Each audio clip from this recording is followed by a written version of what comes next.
What is good, everybody? Welcome back to another episode brought to you by the League FFB. Today, we are going to be talking about the top 36 wide receivers for fantasy football here in week 2 of the fantasy football season.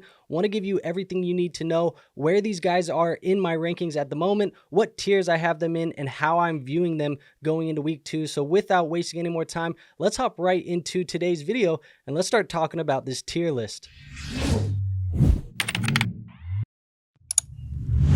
All right, so as you can see, I have the tier maker pulled up on the screen for us. I have 7 tiers to get through these 36 wide receivers here in today's video. So let's not waste any time with it. We are going to be starting off in tier 1, working our way to the bottom, and my number 1 wide receiver here today is going to be Tyreek Hill versus the Buffalo Bills here this week. Now, it was a rocky start for Tyreek Hill this season, obviously off of the field, but on the field, it was back to business. This man scored 22.5 fantasy points in week 1. I expect Hill to kind of give you more of the same here in this Buffalo Bills matchup this week. Now, going on to my wide receiver 2, we are going to talk about CeeDee Lamb. CeeDee Lamb gets to play against the New Orleans Saints this week. He caught 5 of 10 targets last week for 61 yards in that Cowboys win versus the Browns. Now, this is a matchup against the New Orleans Saints where hopefully it'll be a little bit more competitive than last week. Last week's wasn't that competitive of a matchup, but regardless, Lamb, he should always be a high-end wide receiver 1 in our fantasy football lineups, and when healthy, he does look like he is going to be an absolute beast. They might even be without Jake Ferguson in this one, so it could mean a little bit more targets going CeeDee Lamb's way. Now, let's talk about my wide receiver 3 and the last player in this tier 1. It is going to be Kupp of the Los Angeles Rams, and he gets to play on the road at the Arizona Cardinals, and the big number we're going to care about is 21 targets last week. Yes, 21. I'm going to say it a third time. 21 targets last week in week 1 for Kupp. Any wide receiver that has that type of volume, they deserve to be taken seriously in fantasy football. And when you have the talent of Kupp, who, by the way, he looks very healthy, this is a guy that has the overall wide receiver 1 type of upside on the week. Not to mention, this is a very good matchup here for Kupp against a so-so Cardinals secondary. We're definitely going to be firing him up in our lineups. Now, moving on over here to my tier 2, this is going to be the high-end wide receiver ones, and we're going to start with my number 4 wide receiver on the week. It is going to be Amon-Ra St. Brown against the Tampa Bay Buccaneers. Now, St. Brown, he kind of had an underwhelming performance last week. Obviously, he only caught 3 of 6 targets for 13 yards in a win against the Rams. That is obviously a bad performance. That is not what you want to see out of a guy in Amon-Ra St. Brown, but don't overthink this bad performance. This is still one of the NFL's elite wide receiver ones, and this Tampa Bay secondary isn't necessarily the toughest of matchups, so we're going to fire him back up here in week 2. Now, going on to my wide receiver 5, we are going to look at AJ Brown of the Philadelphia Eagles. He gets to play against the Atlanta Falcons this week, and he is one of the few elite wide receivers in week 1 that gave us a big game. He finished as a top 10 guy last week. In this matchup against Atlanta, it should still be good for AJ Brown, who does kind of seem to be matchup proof at the moment. At least he kind of has been for the last year or so. The only concern that I would even have with this game is that Atlanta's offense looks like they did last week, and if they do look like that,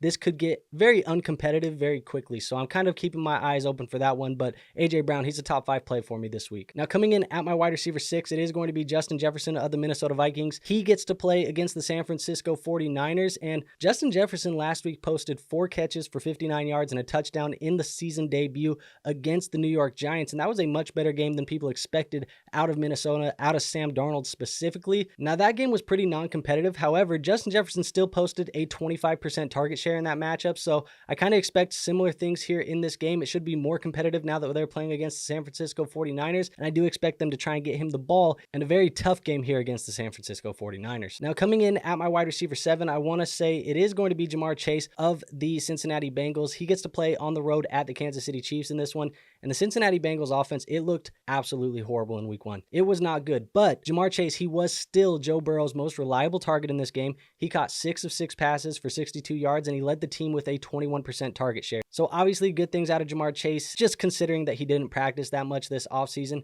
Now, rumors are circling that T. Higgins will not play in week 2 against the Chiefs, so if he is unavailable in this one, I do expect Chase to see the bulk of the receiving work here in a tough game against the champs. So this is going to be a must-start player for us. Ja'Marr Chase, a top 7 guy. Now, moving on to my wide receiver 8, I am going to have Garrett Wilson of the New York Jets, and he gets to play at the Tennessee Titans this week. The Jets, they didn't necessarily have the season opener that they wanted against the San Francisco 49ers, but Garrett Wilson, he still caught 6 of 11 targets for 60 yards. I think if Garrett Wilson continues to be peppered with these targets like he was early in last week's game, here this week against the Tennessee Titans, the big fantasy days, they will come. So I do think he is a must-start player for us every single week, and a must-start for me here in week 2. Now, moving on to my tier 3 here, these are going to be considered low-end wide receiver ones here this week. We are starting at wide receiver 9.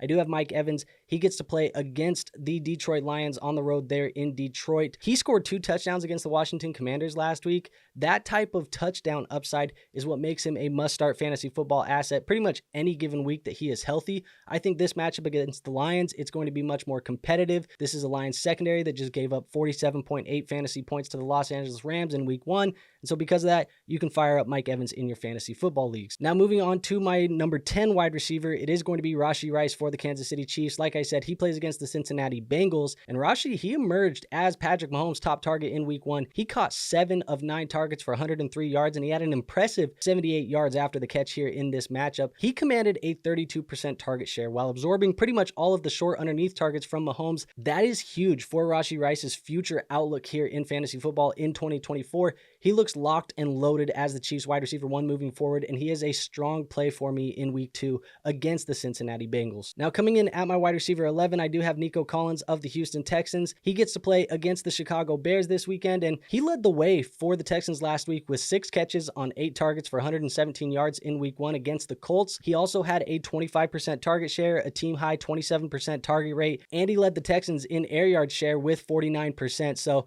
Nico, he has an incredibly high ceiling in this offense. When the touchdowns come, yes, they will come here eventually. He is going to have week-winning upside. He's still a top 12 play for me in my rankings this week. Now, coming in at my wide receiver 12, I do have Jaylen Waddle of the Miami Dolphins. Again, he is going to play against the Buffalo Bills. Waddle, he continues to maximize the opportunities that he has on offense. He averaged a team-high 21.8 yards per reception in week 1, and he caught 5 of 5 targets for 109 yards. He should see a sizable target share again here in week 2's divisional matchup against the Buffalo Bills, and is somebody that we can rely on as a wide receiver 1. Now, coming in at my wide receiver 13, I have Deebo Samuel of the San Francisco 49ers. He gets to play on the road at the Minnesota Vikings. And with Christian McCaffrey on the sideline in week 1, San Francisco, they used Deebo Samuel in that hybrid wide receiver running back role. He caught 5 of 9 targets for 64 yards. He rushed the football 8 times for 23 yards, and he had a rushing touchdown on the ground. Now, Adam Schefter said in Monday's broadcast that there is a chance that Christian McCaffrey is not available here in week 2. If that is the case, we expect more of this hybrid role for Deebo Samuel, and that should give him a pretty high ceiling here in fantasy football. Now, coming in at my wide receiver 14, we're going to stick in San Francisco. It's Brandon Aiyuk of the Niners.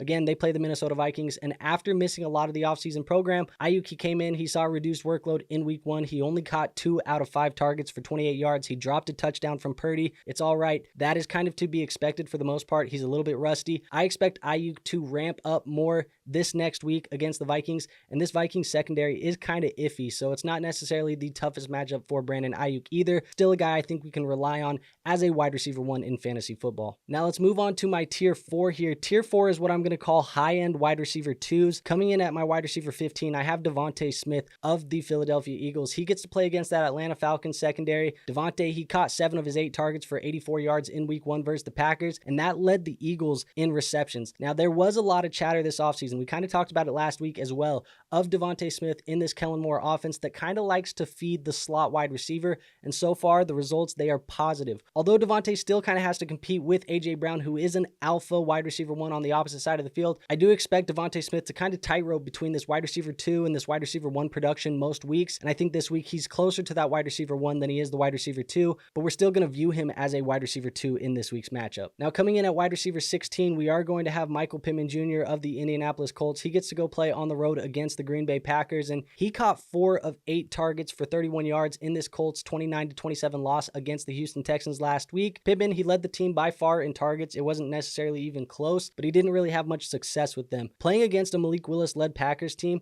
this could kind of mean that there is a chance that this game is not competitive, which may not mean good things for Michael Pittman Jr. However, he is still going to be the top receiving target for Anthony Richardson in this offense, and I think he can still give us those wide receiver 2 numbers in fantasy football. Now, coming in at my wide receiver 17, I do have Chris Olave of the New Orleans Saints. He goes and plays on the road against the Dallas Cowboys, and Chris Olave, he hauled in both of his targets for 11 yards in New Orleans' blowout victory against Carolina last week. It was obviously a very disappointing debut for Olave, despite the Saints exploding on offense, scoring like 47 points. However, Olave, he is still the team's top pass catcher, and I think he should still have a better season than what he produced for us here in week 1. Obviously, that is the hope because based off of where we draft him, but this is going to be a much more competitive matchup against the Dallas Cowboys, and we should see Olave get rolling a little bit better this week than he did last week in that blowout win. Now, coming in at my wide receiver 18, I have Drake London of the Atlanta Falcons. He plays on the road against the Philadelphia Eagles, and London was only targeted 3 times in the Falcons' loss to the Steelers last week. He caught 2 of those passes for 15 yards, and that type of usage is not necessarily the usage that you wanted to see if you drafted Drake London in the second round of your fantasy football draft. So I am expecting a little bit more of a bounce back week here against the Eagles secondary. And the good news is last week they gave up a ton of fantasy football points to the Packers wide receivers. Maybe they continue to do that this week. It would mean good things for Drake London, so hopefully that is the case this week, but I do have him as my wide receiver 18. And now the last wide receiver here in this tier, it is going to be wide receiver 19 for me. I do have Marvin Harrison Jr. of the Arizona Cardinals, and again, another player that disappointed in week 1. He did not get off to the start that we wanted, only catching 1 ball of his 3 targets that he got for a total of 4 yards. Now, everybody and their mom probably saw the missed read at the end of the game that would have resulted in a game-winning touchdown, that would have resulted in a better day for Marvin Harrison in fantasy football. But that being said, Marvin Harrison should have a real chance to bounce back here this week against the Rams secondary that allowed Jameson Williams to run wild. So I think there is a chance that Marvin Harrison has a better week here this week, and he does come in as my wide receiver 19. Now, moving on to tier 5. Tier 5 is going to be the low-end wide receiver 2s. We're going to start it off at wide receiver 20. Wide receiver 20 is going to be Zay Flowers of the Baltimore Ravens. Now, he gets to play against the Las Vegas Raiders this week. Last week, he caught 6 of his 10 targets in week 1 for a whopping 37 yards. The average depth of target for Flowers isn't great, but he does seem like he's still going to provide some value for us in those PPR types of formats where those catches, they do tally up despite the short yardage routes he's running. Now, this matchup against the Las Vegas Raiders, it should give him another chance to establish himself as the top wide receiver on this roster, and he should settle in as a safe wide receiver 2 play here in week 2. Now, coming in at my wide receiver 21, it is going to be Chris Godwin of the Tampa Bay Buccaneers, and I'm not going to lie, we faded Chris Godwin last week due to a lack of confidence in this offense without Dave Canales. That was a mistake. We made the wrong call last week. That's all right. We live, we learn. Godwin, he caught 8 of 8 targets for 83 yards and a touchdown, and he looked fantastic doing it. He looks very healthy. He led the team in targets, receptions, and receiving yards. So I do expect more of the same from him here in week 2, and it could be a big year for Chris Godwin if this is the role that he continues to play in. Now, coming in at my wide receiver 22, it is going to be Davante Adams of the Las Vegas Raiders. He gets to play on the road against the Baltimore Ravens, and Adams, he was second in the team in receptions, receiving yards, and targets in the Raiders' week 1 loss to the Los Angeles Chargers. He was behind Brock Bowers and Jacoby Myers in some of those categories. So although we don't necessarily expect this to be the norm for Davante Adams, it's a little bit concerning. It's not great. This is kind of what we saw last year with Davante Adams when he was so inconsistent for fantasy football. And this matchup against the Baltimore Ravens, it is a much tougher matchup than last week, but I do think that we have to play Davante Adams as a wide receiver 2 in our leagues, and he is going to try and bounce back in this one, so he does come in for me as my wide receiver 22. Now, coming in at my wide receiver 23, I have Malik Nabers of the New York Giants. He gets to play on the road against the Washington Commanders, and now, even though Daniel Jones looked horrible, Nabers was the only bright spot in week 1's nightmare matchup for the New York Giants. He caught 5 passes for 66 yards, and he's still expected to continue to see this type of volume even if his weekly ceiling is going to be capped by Daniel Jones, obviously. Now, that being said, this matchup against the Commanders, the secondary is pretty soft, so it's a good matchup for Nabers, and I do expect him to have a better week than he had than last week, which does kind of put him in here as a wide receiver 2. Now, coming in at my wide receiver 24, I am going to have DJ Moore of the Chicago Bears. He plays on the road against the Houston Texans, and DJ Moore, he was second on the team in targets behind Keenan Allen last week. He caught 5 of 8 targets for 36 yards in the Bears win on Sunday, and Caleb Williams, he only completed 14 passes for 93 yards. Obviously, that is not good, but what that means is that Moore accounted for over a third of the Bears' passing offense. Obviously, this is a small sample size, but if Williams improves upon his week 1 performance, which is what the expectation is of Caleb Williams, I think better days are going to be ahead here for DJ Moore. Now, coming in at my wide receiver 25, we do have DK Metcalf, who is playing on the road against the New England Patriots, and the New England Patriots, they were a team that shocked the world last week, beating the Cincinnati Bengals. The opening schedule for DK, it's not great. He had a tough matchup last week in week 1 against Pat Surtain, and in that matchup, he was held to 3 catches on 4 targets for 29 yards. Now, his matchup this week against the Patriots, it's not much better. He is going to see a lot of Christian Gonzalez, so I do expect a little bit more of the same as we saw last week, unless he does find himself in the end zone. But that being said, we can't really fade him as anything more than just a wide receiver 2 this week. So I think coming in at wide receiver 25 is more than fair for a guy like DK Metcalf. And the last player in this tier for me coming in as wide receiver 26, it is going to be Stephon Diggs of the Houston Texans. And as I mentioned, they played the Chicago Bears. So Diggs, he did have a massive day for the Texans last week. Mainly that was just because he hauled in the 2 touchdown passes from CJ Stroud. Yes, 2 touchdowns for Stephon Diggs in his debut. Obviously good for Stephon Diggs, but you also have to look that he caught all 6 of his targets for only 33 yards. So he worked primarily underneath in this offense. So without the touchdowns, the day is obviously going to look a lot different. I think we can't overreact to a double touchdown game in week 1. That being said, he should still remain as a solid wide receiver 2 option for fantasy football in one of the league's best offenses. So he does come in for me as my wide receiver 26. Now moving on to tier 6. Tier 6 is what we're going to call the high-end wide receiver 3s. So if you play in a league that only allows you to play 2 wide receivers, maybe you're considering these players for the flex. If you play in a league that has 3 wide receivers, which by the way, I do think is the proper way to play, you would have these guys in your wide receiver 3 slot. So that being said, coming in at wide receiver 27, it is going to be Amari Cooper. He goes to play on the road at the Jacksonville Jaguars. And the Browns, they looked really bad, man. They looked really bad in week 1. And Amari Cooper, he only caught 2 of 9 targets for 16 yards. He did lead the team in targets, which is a positive sign. But this Browns team, they are going to have to bounce back here this week if we are going to have any confidence in throwing Amari Cooper out in our lineups much longer, because Deshaun Watson did not look good, but wide receiver 27, a wide receiver 3 in our fantasy football lineups, I'm okay with that for Amari Cooper this week. Coming in as wide receiver 28, I do have George Pickens. He gets to play on the road at the Denver Broncos. Now, I talked a little bit about Pat Surtain and how well of a job he did guarding DK Metcalf. Obviously, George Pickens has to be guarded by Pat Surtain in this matchup as well. Positive signs from week 1. George Pickens, he caught 6 passes for 85 yards in the Steelers' week 1 victory. He also accounted for over 50% of their passing production, and he had a 30.4% target share. He is the clear top option in the Steelers' passing attack, and he should have a very solid weekly floor. Like I said, he does have Pat Surtain this week, so maybe temper the expectations, but good things that I saw out of George Pickens in week 1 coming in this week as my wide receiver 28. Now coming in for me as my wide receiver 29, I am going to have Keenan Allen of the Chicago Bears. Like I mentioned, they're on the road against the Houston Texans, but Keenan Allen, he caught 4 of 11 targets for 29 yards in the Bears' 24-17 win over the Titans on Sunday.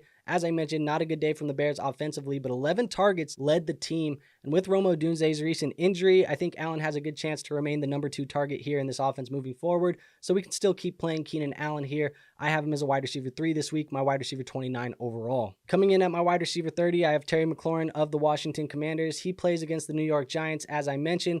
McLaurin, he really didn't see much involvement in the season opener on Sunday. He caught just 2 passes on 4 targets for just 17 yards. I think we all kind of expected some growing pains with Jaden Daniels at quarterback, but if this is what the offense is going to look like for a while, it may be hard for me to want to play Terry McLaurin in my fantasy football leagues. He comes in this week as my wide receiver 30. Now coming in at my wide receiver 31, I do have Jameson Williams of the Detroit Lions. He plays against the Tampa Bay Buccaneers, and this was probably the biggest breakout performance of the week here in week 1, maybe other than Isaiah Likely, but Jameson Williams, he caught 5 of 9 targets for 121 yards and a touchdown in Detroit's 26-20 overtime win over the Rams. He posted a career high in receiving yards and was the Lions' most targeted receiver in this game. And although we don't necessarily expect him to continue to out-target Amon-Ra St. Brown, JMO, he has earned some consistent touches, and I do think we can rely on him a little bit more in our lineups moving forward. Coming in at my wide receiver 32, I am going to have Tank Dell of the Houston Texans. He does play against the Chicago Bears, and Dell, he was second on the team this last week in targets. He caught 3 of 7 for 40 yards in the Texans' win over the Colts. Now, my main concern with Tank Dell has been my concern with him all offseason, and we saw it come to fruition. When it comes to the usage, there is going to be a lack of playing time when this team is in 12 personnel. We already saw it happen in week 1. He's going to have some big games. The inconsistency is going to be an issue. For me, he comes in as my wide receiver 32 this week. And the last player in this tier for me, coming in as my wide receiver 33, is going to be Xavier Worthy of the Kansas City Chiefs. He plays against the Cincinnati Bengals, and Worthy started his season off hot. Now, that being said, he only caught 2 of his 3 targets for 47 yards and a touchdown, but he also added a 21-yard rushing touchdown on the ground as well. I think his speed was evident. We knew that he was a burner. It showed up. He looked faster than everybody on the field, and with that big play ability, that should help him kind of remain as a ceiling play in fantasy football every given week, being tied to this Kansas City Chiefs offense. And now moving on to my tier 7, my final tier here. These are your low-end wide receiver 3s this week. We do have Christian Kirk coming in as my wide receiver 34. He plays against the Cleveland Browns, and he had a very quiet day in week 1 as well. He caught just 1 of 4 targets for 30 yards and a loss to the Dolphins. Now, the good news for Kirk is he did tie the team lead in targets, and he should remain one of the team's main passing options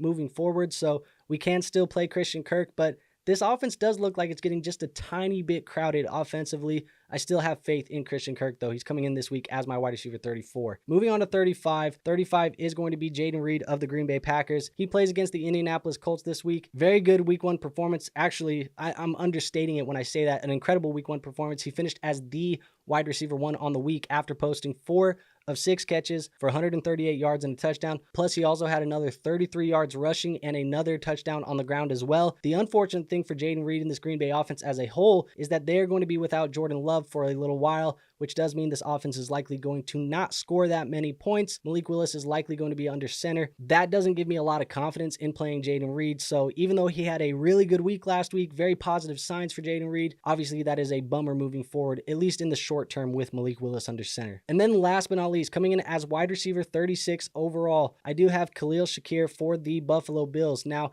he plays on the road at Miami against the Dolphins. And last week, Khalil Shakir, he caught 3 of 3 targets for 42 yards and a touchdown in week 1's win over the Cardinals. Now, he should continue to pair with rookie wide receiver Keon Coleman to kind of lead this revamped Bills passing attack here. And Shakir, he's going to look to continue with the momentum that he built in week 1 to stack another good week on top of that here in week 2. I do like him as a wide receiver 3 this week. So there you have it. That is my top 36 wide receivers in week 2 of the fantasy football season. If you have any start-sit questions, go down and ask me those questions in the comments down below. I'm going to try and answer as many of them as I possibly can. So make sure you go ask those. Also, while you're down there, if you could, hit the like button for me if you enjoyed today's video. It is the best free way to show this channel some support. And also, while you're down there, hit the subscribe button as well. Make sure that you stay tuned to this channel so you catch more of the content in the future. Trying our best to help you guys win your fantasy football championships here this year. And with that being said, also make sure you guys go join the Discord. We do have a free Discord linked in the description. I'm in there helping you guys with waivers, trades, start sits, all of those things. Everything you need fantasy football wise, I'm helping you with all of that every given week. And it is the best place to go get my advice. So make sure you go join that free Discord. Like I mentioned, free to join, so there is no risk in doing that. And with all of that being said, I have nothing else for you guys today. So I will see you in our next episode. But until then,